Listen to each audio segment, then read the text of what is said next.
I heard this one thing, I think it was from Jim Rohn. He said, turn off the TV and turn on your life.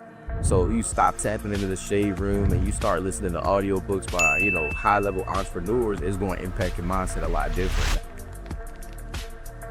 So if you want to make good content, you want to go study some people. So that I'm a visual learner. So all I did is I found people that was already making good content and I studied it like, damn.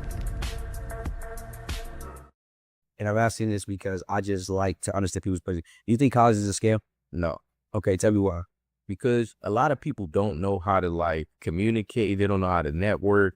And also they don't know how to follow instructions. So if you go to college, it kind of give you that structure.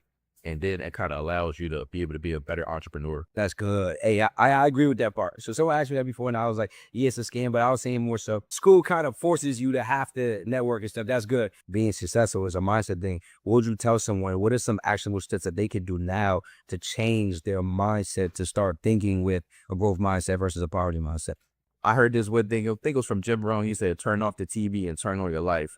So you stop tapping into the shade room and you start listening to audiobooks by, high level entrepreneurs. It's going to impact your mindset a lot different. That's a fact. And that's good. How do because I see you talk about funding, how do I come to you and you help me get funding? First thing we got to do is we got to see if your credit is right, or we got to see if you got a business that's already generated revenue. Okay. And if you got decent credit, what I mean, like at least a 680 credit score, 10 accounts on your profile, you got some comparable credit. Because banks ain't going to give you no money unless you already know how to handle it. Okay. So if you got at least 2 credit cards or like 5K limits, we can get you funded even with a brand new business that's not generating revenue.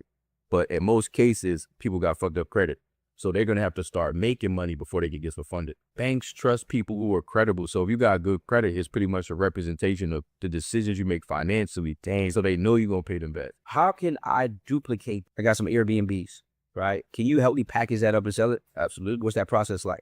So people don't realize you get paid off the gap. So what you know versus most people don't know. So all you got to do is either put it in an ebook, just record yourself, give them some actionable steps so they can get started. And then from there, you start selling it. How can I make an ebook if I want to make an ebook within the next week? You can do it today. Straight head to ChatGPT. Okay. Say, I need you to act as a copywriter and create me an ebook about Airbnb or whatever topic and give me an outline on 5 to 10 chapters. So that I could create the book. And then once you get the chapters, you say, all right, now make the chapter. Then once you get the chapter, you say, make it better. And then you just go in there and add your own personalization. Oh, nah, that's crazy. So you said ChatGPT, tell it act as a copywriter, create me an ebook to do X goal. And if you really want some sauce, what you do is you could grab an ebook that you bought before and you can say, use this as an example.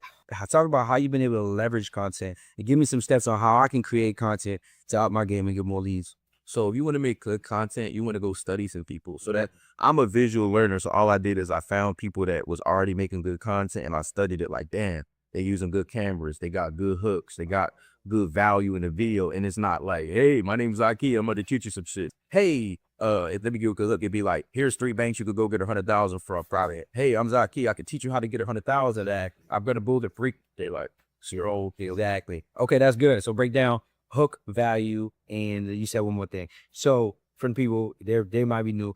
What is a hook or a visual hook? And then talk about the value part and what they should be doing, and then the end and their call to action.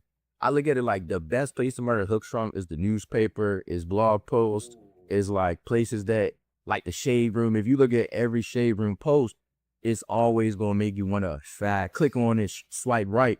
So I keep that same aspect with my content. So I'm like, oh, snap, how can I make this sound like either too good to be true or easy to do or just to get people interested in the information? Because if they're interested, now they're going to want to learn more. But if I make this just sound boring, they're never going to want to tap into the information. That's good.